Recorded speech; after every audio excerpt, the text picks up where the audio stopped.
Bismillahirrahmanirrahim. Tanbihun ai hadza tambah. Tanbihun ai hadza tambah. Pepeling. Pakot dama wusdibin. Apa anak tawakulan setuhune kumandhe. Ma'asyarafihi sartani mulyane tawakul iku munkhafidun kang munkhafidul rutbati kang kalungsur pangkate ani taslim saking derajat taslim wa tafwid lan derajat tafwid wahal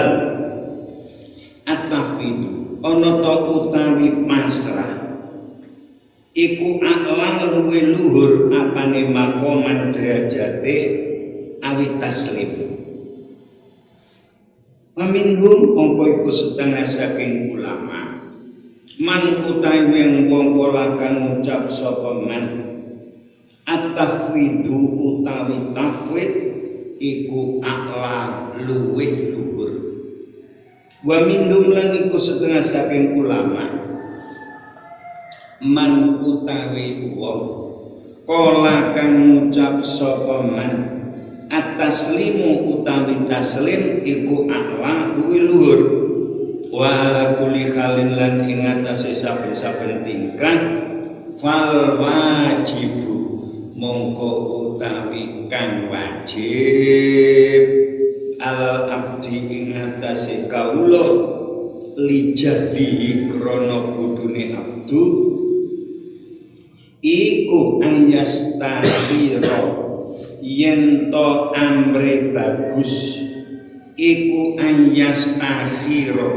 yen to amre bagus sapa Ar-Rabbu pangeran ta'ala li ilmihi krana ilmune Rabb wa kamali qudrati lan sempurnane kuwasane Rabb. Fama lil abdi mongko ora ana iku keduwene kawula al ajizi kang apes al jahili kang bodho apa ila dullu angin andap asor wal id'anu lan anut wa tarkul ikhtiyar lan tinggal ikhtiyar il lau faradna krana lamun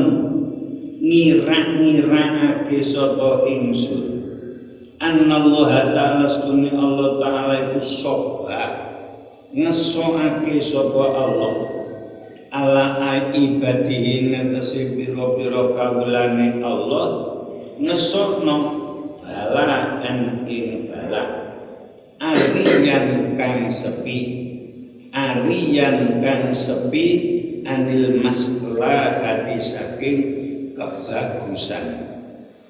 lakana mongko yakti ana apa kelakuan iku wajib alal abdi ngatasi kawula apa at-taslimu taslim wal id'an lan anut li annahu kunustune Allah iku akamul hakimin zat kang luwih ngukumi zat kang luwih nopo iku ahkamul hakimin zat kang luwih ngadil-ngadile wong kang ngadil kabeh. Kokola teman-teman dawuh sapa Sahibul Qut wong kang duweni kitab kok iklam merwa sapa sir anal ulama astune ulama bila iku lam yatakalamu orang gunem sapa ulama alaihi ngatasi Allah li ajli ayafadu krana arah yen to ngreksa sapa Allah lahum maring ulama dunya ing dunyane ulama walali ajli tablighihim lan ora krana arah tableke ulama ridhohum ing ridhone ulama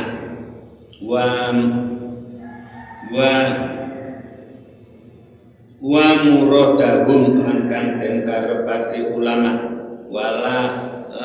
liyastaritu lan ora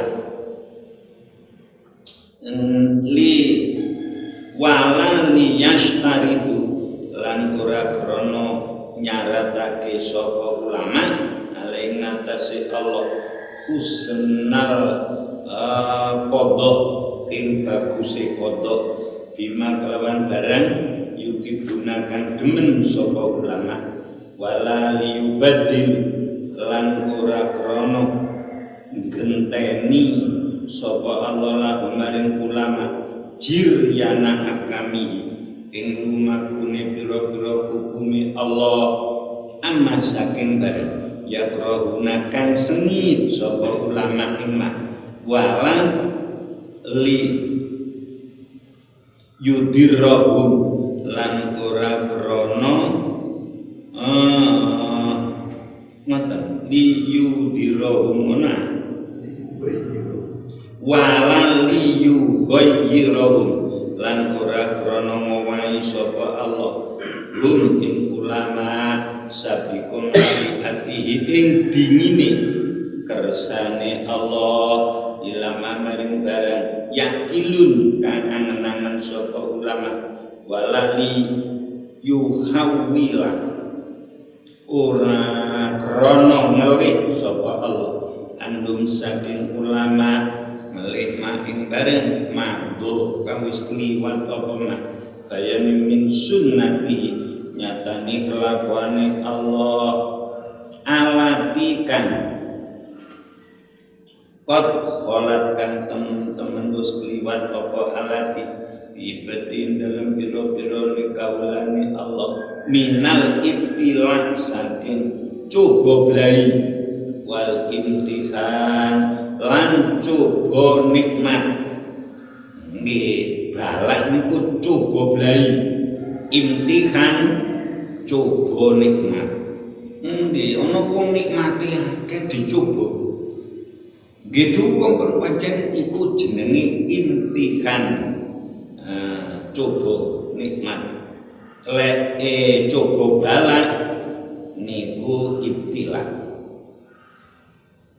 imtihan coba nikmat ya kaya pondok niku imtihan itu coba nikmat mari oleh ilmu kadang diuji wal ikhtiyarilan ikhtibari lan coba ilama maring barang yak malun kang ngamal sapa ulama huwa utawi ma iku ajallu luwih agung bikulubi dalam biro-biro atine ulama mindalika saking mengkono-mengkono imtihan wa mutai ulama iku aqolu luwih angen-angen andu saking Allah wa akrafulan luwih weruh bihi kelawan Allah min hadza saking iki min hadza saking iki apa niku min hadza saking iki gembiye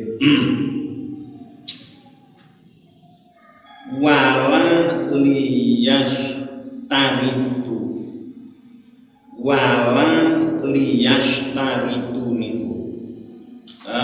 awit takodawu nekotake sapa arifun wong kang makrifat billahi kelawan Allah taala nekotake akada hadhil ma'ani ing salah suwijine iki pira-pira makna makna ma'ani makna ma'allahi sartani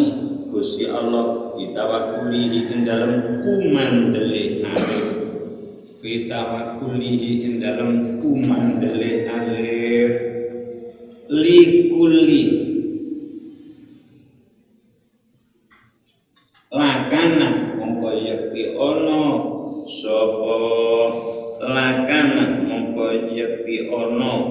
sapa apa iktikot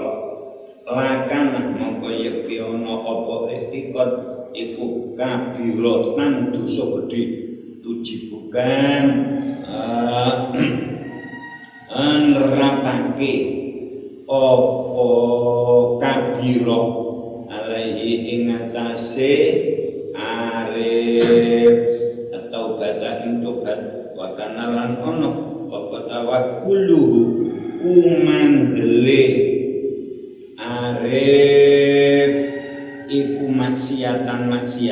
wa kana lan ono apa mabarang matakan sedo fata kan pot apa mak ing atase arif ayane min hakikati tauhid nyatane hakikate tauhid iku asadu luwih ambot ing atase arif mimma tinimbang bareng adroka kang nemu sapa arif ing mak min tawahumi tawakkul nyatane nyipta kumandel wa inna ma'afadu angin kesini natrapi sapa ulama nufusahum ing biro-biro nafsune ulama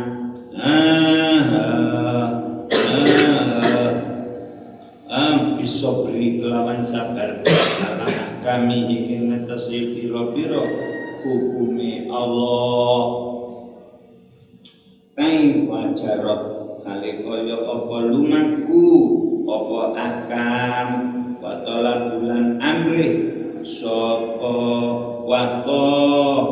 labu wato libu lan merdi-merdi sapa ulama ulugahum ing pira-pira atine ulama diperdi-perdi wirido kelawan ridho aling ngatasi Allah bi ayyi makna kelawan endine arti jaro kang lumaku apa makna intaha wis rampung apa sahibul qut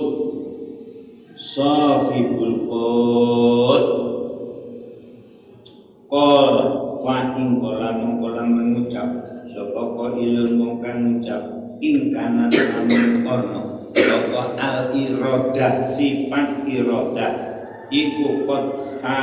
sosot teman-teman tertampo ake apa iradah al asya'a ing bira-bira perkara wawat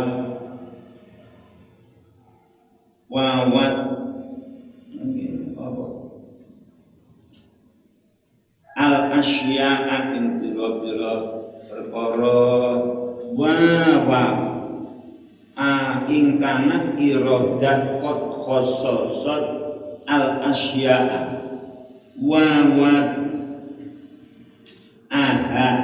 lan ing sumelehi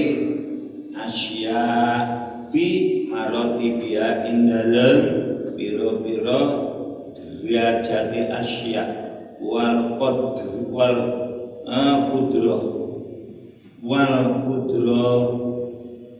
qudratu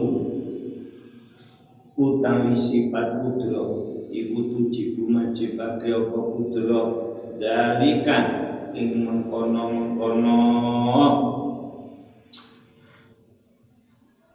majibake dalika ing mengkono wa doa bidarurat dikalawan darurat bil wakti ing dalem waktu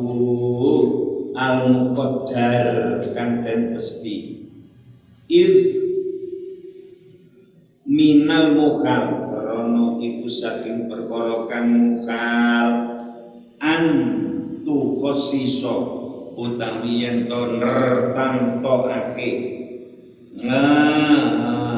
yen to nertantokake apa al iroda sifat iroda sayan ing suwiji-wiji wala tujidu lan ora netepake ing se apa kudro sifat kudro alawi faqi taksis ing atase oleh nocoki nertamtokake fana mongko iku apa faidatu taukil utai faedahe gawe wakil bapak kala teman-teman dawuh sapa Allah taala wa man yatawakkal 'ala Allah fa huwa hasbuh wa man taisabane wong ku ya tawakkal kumandel sapa man kumandele Allah ing atase Gusti Allah fa huwa mongko Allah ku hasbuh kang nyukupi man al jawabu utawi jawabe fal jawabu mongko utawi jawabe an hadza saking iki koil iku ka jawabe kaya jawab fi mas'alah fi doa ing dalem masalah donga wa kama anna doa lan kaya setuhune oleh donga iku ibadatun ibadah binafsi dalam kahanane doa fa kadzalik kaya mengkono doa atawakulu utawi tawakul iku ibadatun ibadah ta'abbadna kan ibadah ta'abbadna kan ibadah sapa ingsun Allah ing Gusti Allah taala biha kelawan ibadah bahwa utawi tawakul wa doa ulang tunggu iku mijul jumlatil asbab saking jumlah pira-pira sebab alatika rutibah dan urut-urutake alaiha ing atase asbab apa musabbabatuha perkara kang den sebabi musabbab asbab perkara kang den sebabi asbab walidalik lan jare mengkono-mengkono walidalik lan jare mengkono-mengkono pundi niku min jumlatil asbab qala dawuh sapa Allah taala zalika utawi mengkono-mengkono pitulung iku bi anallah kelan sedune Allah iku maulal ladina kang merentai wong akeh iku maulal ladina kang merentai wong akeh amanu kang iman sapa aladina wa annal kafirin lan sedune wong kafir kabeh iku maula ora ana merentai asih iku maujud la maula ora ana merentai asih iku maujud lahum maring kafirin wa maklumun lan iku kang den perlu anallaha utawi setunya Allah Ta'ala iku maulal mukminin ngasi wong mukmin kabeh wal kafirin illa anna lil mukminin angin setuhune iku kadune wong mukmin kabeh wilayatan ana pemerintahan khosotan kang tertentu siwal wilayah di saliyane pemerintah al amati kang umum bisa babi tawakulin kelawan sebab kumandele mukminin ala maulahum ing atase bendorone mukminin kama ana doa kaya setuhune doa iku izawa faqat kalane nocoki apa doa al-masyi'ata ing kersane Allah hasola mongko hasil apa al-mad'u bih perkara kang den suwuni apa al-mad'u bih perkara kang den suwuni bi aini kelawan kahanane mad'u bih wa ilm yuwafiq lamun ora nocoki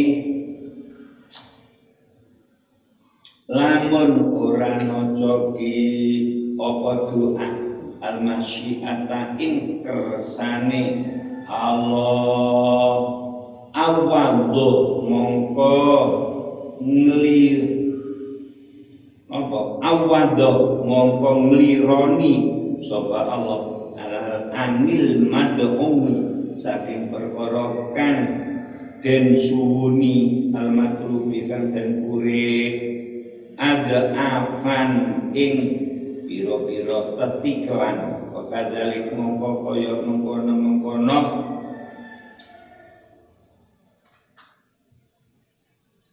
kadalik kaya mengkono fakadzalik mongko kaya mengkono ngopo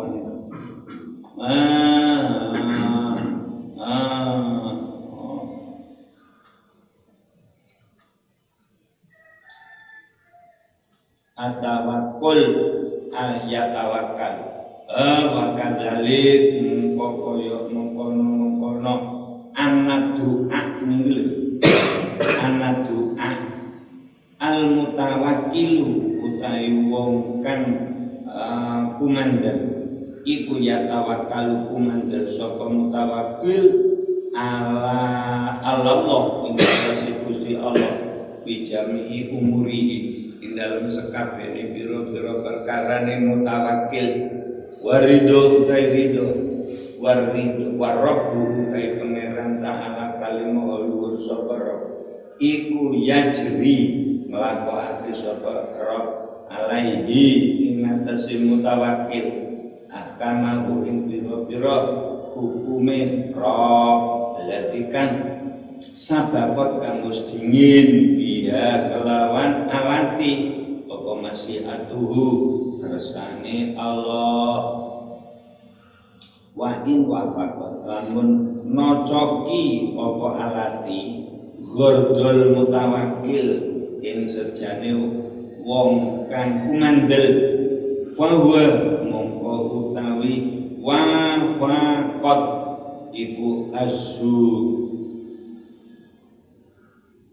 iku azubadu kaya kuwan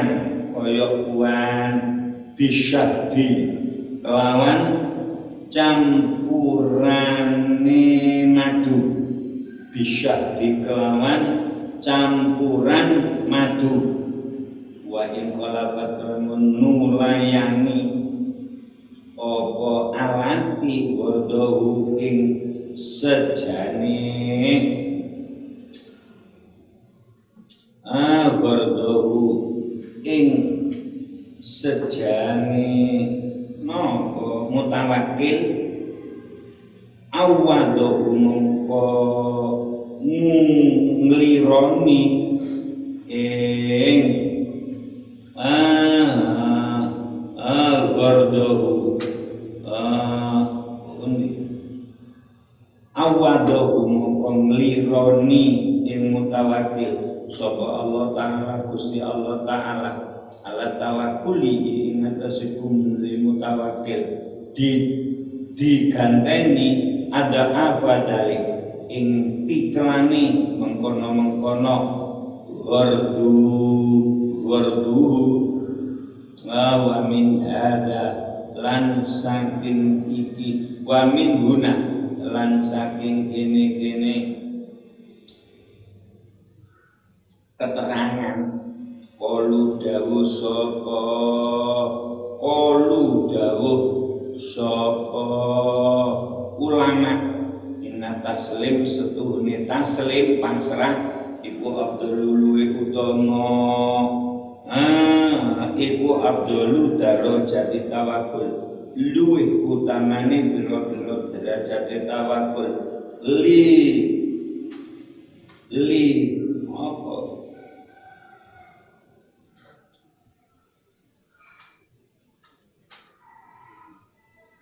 libtinaihi menane libtinaihi krono kajenengake libtinaihi krono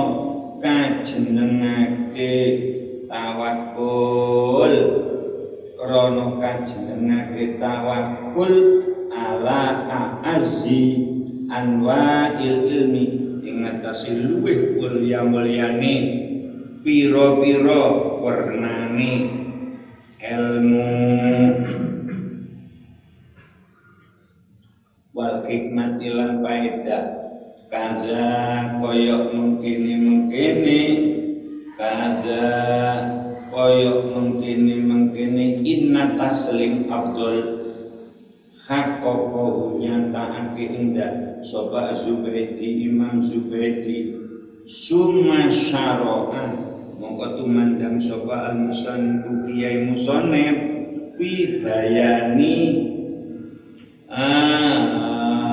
hisni tawakkuli ing dalam mertelakake bentengi kumandel wa hisni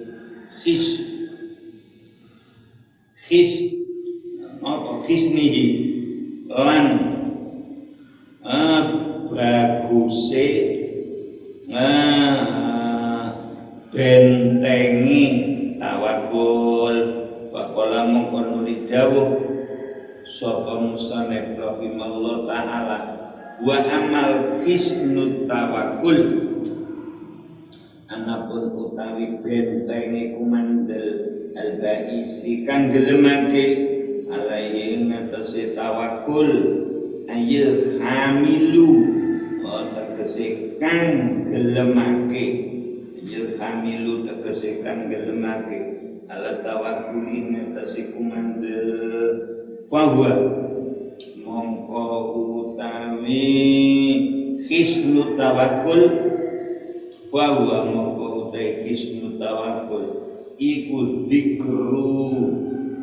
dimanillah nutur utawa eling nanggunge Allah zikru dimanillah eling nanggunge Allah nanggung rezeki maring rezeki alatikan tandumukan langgeng bihi sebab rezeki apa hayatul abdi uripe kawula wa utawi rezeki wa rezeki ku ari sepur rezeki atolibu kang goleki amri kang goleki wa hadza utawi iki rezeki iku al madmunu kang ditanggung wa madlulun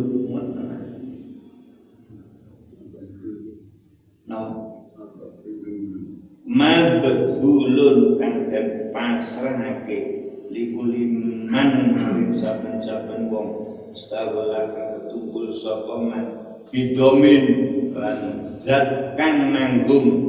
jala kalimu aku apa jala luhut kang agungane domin wat manalan anteng sapa man ila dominihi maring nanggungi domin wasakanalan anteng ilaihi maring domin apa kalbu antine man fa inna ladhi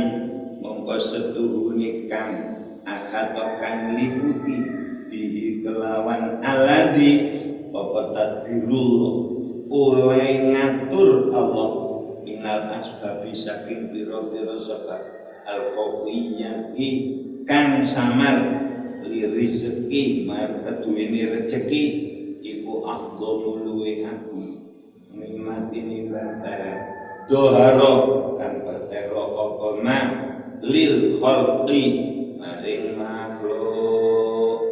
al-fatihah.